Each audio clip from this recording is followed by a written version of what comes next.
Virgo, hello and welcome to your fall 2024 shapeshift reading. We're looking at the shape you're shifting out of, the shape you're shifting into, and what that shapeshift looks and feels like for the fall season. I'm Andy, I'm your reader, and I'm joined today by the Willcox Tarot and Oracle deck. It's got Major Arcana Tarot, it's got Zodiac cards, and the artist's original Oracle cards. Virgo. Whew, your summer reading was a doozy. It was like cool off. Like there is all this intensity all focused in on a singular point and it's all happening and it's all so much and you gotta back off. You gotta back up from it. It's like, whew. So I'm interested to see your fall energy now that we have fully entered a new season. What's the shift for Virgo?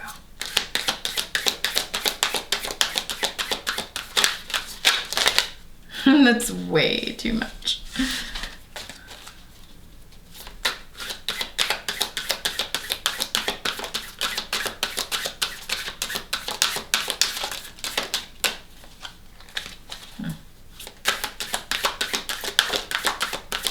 The High Priestess. Yes, Virgo. The Wheel of Fortune. Yeah, I mean, the nodes have shifted will be shifting into Pisces Virgo over the next 2 years as the eclipses move out of Libra Aries into Pisces Virgo. So this is like initiating a 2-year time of change for you. And of course for Pisces. On the bottom of the deck as I say that.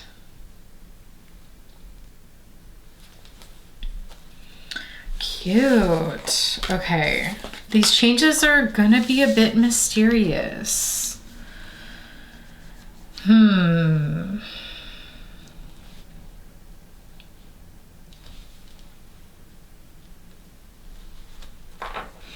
Okay. We will take that. Let's look at this together. So we have the High Priestess, Wheel of Fortune, and the Spider Web.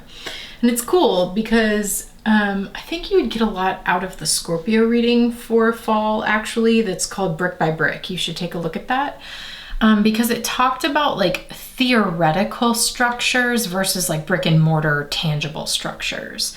And the Spider Web came out to represent the theoretical structures. And so with the High Priestess and the Spider Web, to me, that they dwell in similar spaces. When I see spiders, I think of the Priestess because she exists in this like twilight space. I mean, you can see she's sort of like blanketed by this tent of stars, this like veil of stars. She's taming 2 sea goats on either side of her, 2 Capricorns, like taming that Capricorn part of your nature or part of your chart. Interesting. She goes to the depths. I think that's why Capricorn is here, because you can see that like half of the beast is underwater and half of the beast is above the surface, and she's able to dwell and exist in both landscapes, in both the subterranean and the terranean space. She is as above, so below, but she pulls it from the darkness, which is why it feels like she lives in that spider web space. More specifically, like in the spaces between the silken web threads. Interesting. It's essentially like creating a structure and like imaginal, theoretical, spiritual structure in which to catch or harness the unseen. What? This reading is a total trip. And then in the background, she's got the full moon, which is showing up to me as this sphere in the Wheel of Fortune. So behind the Priestess is the Wheel of Fortune. So I think cloaked in mystery right now, Virgo, is your fate. Is how this eclipse season over the next 2 years is going to change things for you. And the changes are not necessarily known to you with the priestess so strong in your reading. But it's like the best thing you can do is create a spiritual, psychological, spiritual, theoretical mythos that gives you the like flexible, notice how I'm doing this because that's what like a spider web does in the wind or in an earthquake or in like some sort of storm, some sort of like event that comes in and changes things. You know, eclipse season can kind of feel like a storm. It can feel like unexpected changes, unexpected endings and beginnings, and like everything happening all at once, accelerating the changes in your life over the next 2 years, Virgo. So you're going to need like a theoretical framework that looks like this and that can do this, that can bend and sway in the breeze and still be sticky enough to hold and strong enough to hold and to catch what is needed for sustenance through those changes.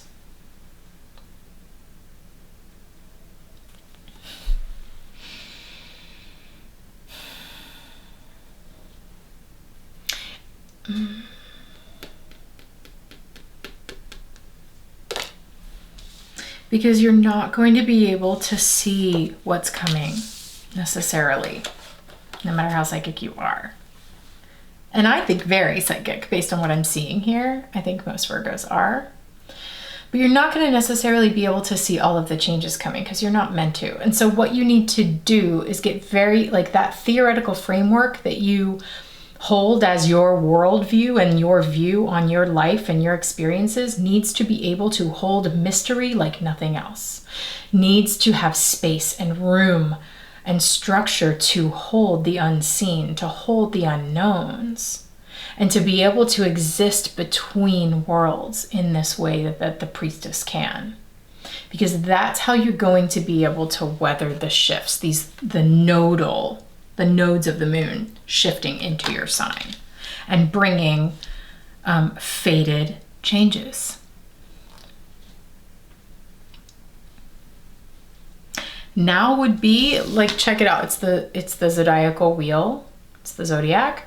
Now would be a really, really good time to be in tune with astrology, to be working with an astrologer, because I am an astrologer, and astrology and tarot can give you that mythos, that theological and theoretical framework in which to hold things yet to come, the things that have not yet unfolded, in which to hold even your conceptions of fate and fortune. The place to start, which is where I started, would be Chris Brennan's astrology book, Hellenistic Astrology, The Study of Fate and Fortune. If astrology is the way you want to go, but if not, like book a reading with an astrologer, book a reading with me. We'll get into it. Because these can give us some clues as to the upcoming changes. That these like shifts of fate into the nodes shifting into Virgo Pisces may bring your way. South node into Virgo, north node into Pisces. Okay, we're going to move on to the rest of the reading. We're going to pull cards from some other decks. Okay, transform on the bottom of the deck, butterfly, becoming a new creature. Love that. So if you want to follow me for the rest of this reading where we try to get something specific and concrete out of the priestess, which should be a fun adventure. Oh, and look to your Sagittarius. Sorry. The reading's not over. Look to your Sagittarius placements or your Sagittarius house.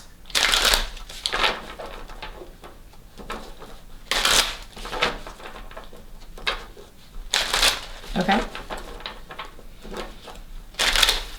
Oh, Mercury will retrograde in Sagittarius in November, right? Yep. November 25th to December 15th, Mercury retrograde in Sagittarius. Mercury is your ruler. That's why we're getting that. Okay, thanks. that Mercury retrograde might be quite illuminating for you, specifically the Mercury cazimi. When Mercury conjuncts the Sun on December 6th at 14 Sag, December 6th is also the day that Mars stations retrograde in Leo. Venus moves into Aquarius, where it will conjunct Pluto. December 6th is a day. Just saying. Mark it on your calendar.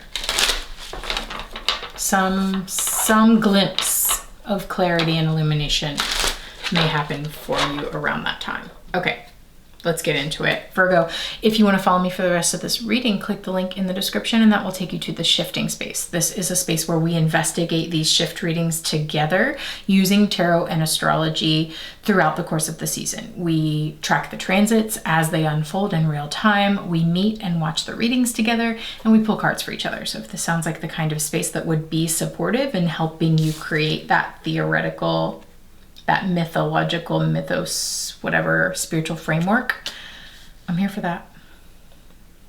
Okay. Virgo.